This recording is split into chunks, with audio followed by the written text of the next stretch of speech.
आप लोगों के लिए जेजेके का एक नया वीडियो लेके मैं वापस आ चुका हूँ। पर आज आप लोगों के लिए कुछ काम है। आप लोग जेजेके के वीडियोस देखते हो, पसंद आता है, मुझे पता है। तो आप लोगों को करना क्या है, इस वीडियो में अगर आप लोगों ने 500 लाइक एक ही दिन के अंदर कर दिया तो आई प्रॉमिस, जैसे कि मैं सोलो लेवलिंग में करता हूँ, इसका नेक्स्ट वीडियो कल ही चैनल पे अपलोड कर दूंगा। आप लोग कहते हो ना देर होता है, तो अब वीडियो जल्दी आएगा कि नहीं ये तो डिसाइड आप लोग करोगे। इस वीडियो में मैं मांगा से चैप्टर 214 से 216 तक कवर करने वाला हूँ। और पिछले वीडियो में हमने देखा था कि सुकुना यूजी की बॉडी से खुद को ट्रांसफर कर लेता है मेगुमी की बॉडी के अंदर, और इसके बाद एंजल को देखते हैं, वो सुकुना पर अटैक करने आती है। अब आगे एपिसोड के शुरू में हम देखते हैं सुकुना एंजल को पकड़ा हुआ है, बहुत ही ज्यादा ताकत के साथ जकड़ रहा है। हाना के पास जो पंख था यानी एंजल का पंख, वो उखाड़ के वो फेंक देता है और हाना को भी नीचे फेंक देता है। हाना की हालत हम देखते हैं बहुत ज़्यादा ख़राब है। और सिर्फ इतना ही नहीं, वो हाना को नीचे फेंकने के बाद उसे पकड़ के बिल्डिंग से नीचे गिरा देता है। यूजी ये सब बस देख रहा था, वो अब कुछ भी नहीं कर सकता है। सुकुना हाना को फेंकने के बाद नीचे की तरफ देखने लगता है, और तभी वो देखता है यूजी उसी बिल्डिंग में आ चुका है। वो उसे देखते हुए कहता है, अभी भी तुम यहाँ हो? पर यूजी बहुत ही ज़्यादा गुस्से में चिल्लाने लगता है, सुकुना, और उसे पंच मारने के लिए आगे आता है। और देखते हैं इतना ज़्यादा गुस्से में वो सुकुना को आके एक पंच मारता तो है। उसे ऐसी हालत में देख के सुकुना भी चौंक जाता है। सुकुना अपनी ताकत से उसे दूर तो फेंक देता है और उसे इस हालत में देखते हुए कहता है, क्या चल क्या रहा है यहाँ पे, और ये जो उसका ताकत ये आ कहाँ से रहा है? यूजी फिर से दौड़ने लगता है सुकुना की तरफ, उस पर अटैक करने के लिए, उस पर पंच मारने के लिए। सुकुना उसके अटैक को डॉज करते हुए सोचने लगता है, ओह अब समझा उस वक्त। पर उसके आगे वो कुछ नहीं कहता है। यूजी को देखते हैं, यूजी उस पर हमला करता है, पर सुकुना आसानी से उसकी अटैक को डॉज करते हुए यूजी पर ही उल्टा हमला कर देता है। यूजी सुकुना पर हमला करने के लिए फिर से दौड़ता है और चिल्ला के कहने लगता है, तुम सब नॉर्मली क्यों नहीं रह सकते, किसी को बिना हार्म किए, बिना सफरिंग किए। पर तभी सुकुना को देखते हैं, वो उस पर अपना डिसमेंटल से अटैक करता है, जिससे यूजी की हालत बहुत ज़्यादा खराब हो जाता है। वो नीचे गिर जाता है और उसे इस हालत में देखते हुए सुकुना सामने से कहता है, मेरे लिए सबसे बड़ा सवाल तो यही है, तुम सब इतने ज़्यादा वीक क्यों हो, जो कि सिर्फ एक टच करने पे ही मर जाते हैं? तुमको तो जीना ही नहीं चाहिए, तुमको इस दुनिया में आना ही नहीं चाहिए। तुम जो ये सफरिंग की बात करते हो, तुम्हारा सफरिंग नेचुरल है क्योंकि तुम लोग बहुत ज़्यादा वीक हो। और उसकी ये बात सुन के यूजी चिल्लाते हुए कहता है, कर्सेस, चलो देखते हैं क्या तुम मुझे ख़त्म कर पाते हो कि नहीं।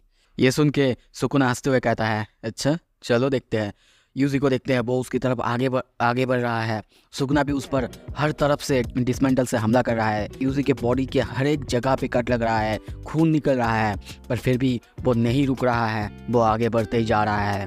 ये देख के सुकुना खुद भी बहुत ज़्यादा कंफ्यूज और सोचने लगता है, कैसे ये बंदा इतना स्टडी है। जब तक वो ये सोच रहा था तभी देखते हैं यूजी आके फाइनली उसे एक बहुत ही जोर से पंच मारता है, जिससे सुकुना को थोड़ा सा डैमेज तो पहुंचता है। और तभी वो सोचने लगता है, मेरा कर्स एनर्जी का आउटपुट कम हो रहा है, डैम यू फुशिगुरो मेगुमी। और तभी हमें क्रिएटर्स कमेंट में बताया जाता है, फुशिगुरो मेगुमी सुकुना के अंदर से फाइट बैक करने की कोशिश कर रहा है। यूजी सुकुना को मारने के बाद हाँफने लगता है, वो बहुत ज़्यादा टायर्ड है। तभी सुकुना को देखते हैं, वो खुद की तरफ देखते हुए कहने लगता है, अरे यार मैं अपनी पावर का सिर्फ 10% ही यूज़ कर पा रहा हूँ, वो मुझे सप्रेस करने की कोशिश कर रहा है। पर कोई बात नहीं, चलो कम से कम ये बॉडी मैं यूज़ तो कर पा रहा हूँ।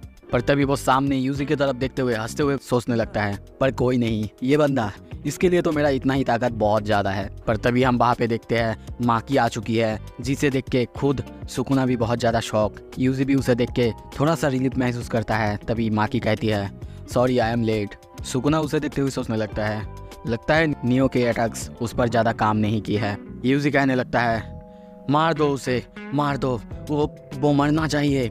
और तभी देखते हैं माकी उस पर आके बहुत ही जोर से किक करती है। सुकुना आसानी से उसके किक के साथ साथ हर एक अटैक को डॉज करता जा रहा है। माकी बार बार कोशिश कर रही है उस पर हिट करने की, और ऐसे ही देखते हैं वो एक दो बार उस पर हिट कर देता है और उसे एक जोर से पंच के बाद, किक मारने के बाद उसे दूर फेंक देता है। वो जाके बिल्डिंग के बैरियर्स में लगता है। वहीं पे हम देखते हैं यूजी को, वो भी वहाँ पे जाके उन बैरियर्स के साथ उस पर हमला करने की कोशिश कर रहा है। सुकुना उसको देखते हुए कहता है, सच में तुम बहुत ज़्यादा डल हो। साला ये बंदा इसे हर वक्त रोस्ट करता है। माकी को देखते हैं, माकी तभी आके उसे बहुत जोर से किक मारती है, जिसकी वजह से वो बहुत दूर जाके गिरता है। सुकुना बाहर से अनाम ठोके बाहर निकलने लगता है और सोचने लगता है, ये मेगुमो की बॉडी, ये मुझे सप्रेस करने की कोशिश कर रहा है, मेरी ताकत को कम करने की कोशिश कर रहा है।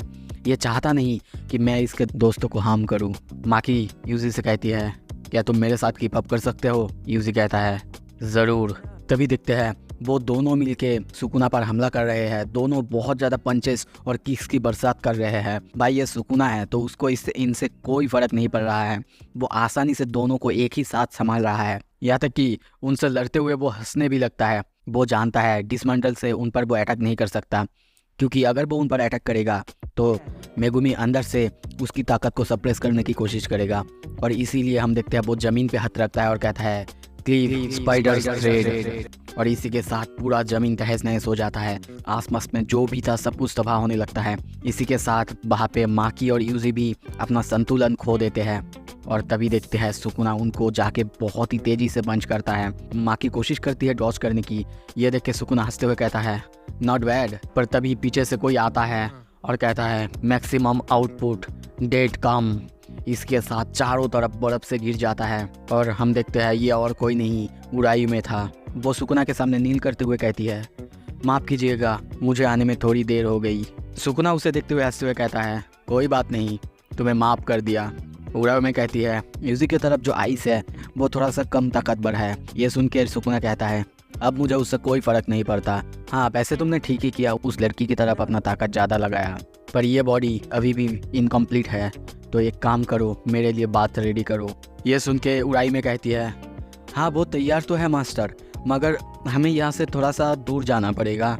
वो ये सब बातें कर ही रहे थे तभी आइस तोड़ते हुए यूजी वहाँ से बाहर निकलता है और पीछे से सुकुना पर चिल्लाने लगता है। सुकुना पीछे देखते हुए कहने लगता है क्या मैं उसे मार डालूं? नहीं रुको, उसकी तरफ एक बार देख तो लो, तुम्हें ज़रूर हंसी आएगी। तभी देखते हैं यूजी उनकी तरफ दौड़ने लगता है। उसकी सारा बॉडी बहुत ज़्यादा ख़राब हालात में है, क्योंकि कुछ ही देर पहले सुकुना ने उसको बहुत ज़्यादा डैमेज दिया था। और उसे इस हालत में देख के उरायुमे और सुकुना दोनों हंसने लगते हैं। हंसते हुए वो दोनों वहाँ से चले जाते हैं। सीन शिफ्ट होता है। कुछ देर बाद हम सुकुना को देखते हैं, वो बहुत सारे खून के अंदर बात ले रहा है। सीन शिफ्ट होता है, हम उरायुमे और केंजाकू को देखते हैं। केंजाकू को देखते हुए उरायुमे कहती है क्या तुम कलिंग गेम की तरफ जा रहे हो? केंजाकू कहता है हाँ, मेरा जो गोल है मैनकाइंड को तेंगेन से मर्ज करने की, वो तब तक पूरा नहीं होगा जब तक कलिंग गेम ख़त्म नहीं होता। पर उरायुमे को समझ नहीं आ रहा है कि केंजाकू ने कलिंग गेम को शुरू ही क्यों किया। पर केंजाकू यहाँ पे रुक गया है क्योंकि उसे सुकुना के बात, यानी जो बात उरायुमे ने क्रिएट किए है, इसमें बहुत ज़्यादा इंटरेस्ट है। वो जानता है ये जो रस्म था, ये रस्म पहले भी मनाया जाता था।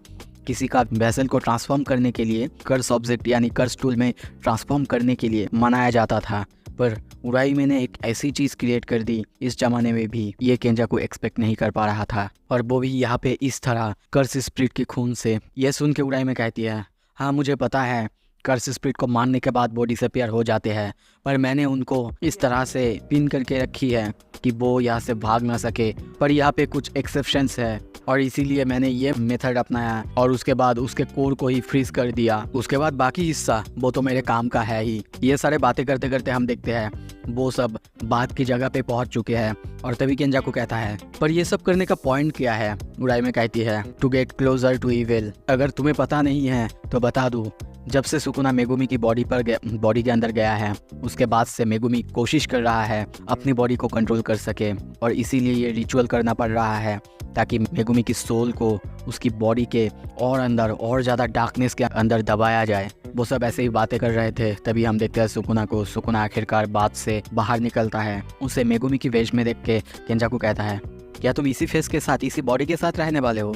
सुकुना कहता है हाँ बिल्कुल, इस अपीयरेंस में मुझे दूसरों से फाइट करने में, दूसरे सॉर्सरर से फाइट करने में आसानी होगी। तभी केंजाकू कोगाने से पूछता है कोगाने बताओ मुझे सुमिकी फुशिगुरो वो कहाँ है? कोगाने से हम देखते हैं जवाब आता है वो अभी सेंडाई कॉलोनी में है। ये सुन के उरायुमे कहती है पर वो सेंडाई कॉलोनी में वहाँ पे क्यों है? वहाँ पे उसका क्या काम? ये सुन के केंजाकू उसे मॉक करते हुए कहने लगता है यार तुम्हें क्या लगता है जब कोई भी 1000 साल बाद पहली बार जिंदा होगा इस दुनिया में तो वो क्या करेगा? तुम क्या करते?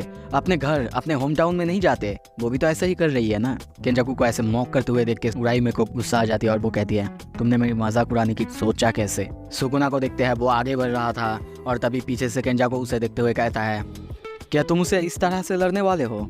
तुम्हें पता नहीं है? सुकुना कहता है क्या तुम्हें तो पता है हमेशा से वो तुम्हें पसंद करती थी, वो भी वन साइडेड वाला लव। ये सुन के सुकुना कहता है मुझे यूरोज़ू के बारे में कोई परवाह नहीं, मुझे जो चाहिए वो है ये बैसेल। ये सुन के केंजाकू कहता है ओह अब समझा, सुमिकी जो कि मेगुमी फुशिगुरो का बहन है, और जब तुम उसे खत्म कर दोगे मेगुमी के पास और कुछ भी नहीं बचेगा, सो वो पूरी तरह से डीप डार्कनेस में चला जाएगा। ये कहते हुए हम देखते हैं वो सब सेंडाई कॉलोनी की तरफ निकलते हैं और तभी सीन शिफ्ट होता है। हम उरो और रियो को देखते हैं, वो दोनों किसी की आने की प्रेजेंस से ही डर जाते हैं। उन दोनों को समझ आ चुका है ये कौन है। उरो डरते हुए कहती है वो आ गया, the king of curses. Sukuna रियो को देखते हुए कहता है भागने वाले हो कि नहीं, पर रियो उसे देखता रहता है और लड़ने के लिए तैयार होता है। पर तभी देखते हैं सुकुना अपना डिसमेंटल से अटैक करता है उस पर, जिससे उसकी बॉडी पे कट लगता है, पर उसे ज़्यादा कुछ नहीं होता। ये देख के सुकुना कहता है सच में मैं इम्प्रेस हो गया, मैंने तो तुम्हारी 3 टुकड़े करने की कोशिश की, पर जितना मैंने सोचा था उससे ज़्यादा बेहतर निकले तुम। मुझे माफ़ करना, मैंने तुम्हें बहुत ज़्यादा लाइटली लिया, पर अब मैं होल्ड बैक नहीं करूँगा। और उसका ऐसा कहते ही रियो डर जाता है और डरते हुए अपना ग्रेनाइट ब्लास्ट उसके ऊपर करने जाता है। और जब वो ये ब्लास्ट करने ही वाला था तभी देखते हैं सुकुना उसे खत्म करते हुए आगे बढ़ता है। सीन शिफ्ट होता है। कुछ देर बाद हम देखते हैं स्टेडियम जहाँ पे पहले ध्रुव था, यानी युता ने ध्रुव को खत्म किया था, वही स्टेडियम। वहाँ पे सुकुना पहुँच चुका है। यूरोज़ू उसे देखते हुए कहने लगती है सो इस बार तुमने किसी अलग बच्चे को टुक ओवर कर लिया। वाह। सुकुना भी उसकी तरफ देखते हुए हंसते हुए कहने लगता है हाँ, ये वाला फेस मुझे पहले से ही बहुत अच्छा लग रहा है। ये वाला एपिसोड यहाँ पे ख़त्म होता है। इसके बाद के एपिसोड में हम यूरोज़ू जो कि 1000 साल पहले और सुकुना दोनों ही 1000 साल पहले की काइंड ऑफ लवर्स थे। और इतना बता दूँ यूरोज़ू उस समय की सबसे ज़्यादा ताकतवर लड़की, सबसे ज़्यादा ताकतवर कर्स में से थी। वीडियो को लाइक करें, चैनल को सब्सक्राइब करें। Thank you so much.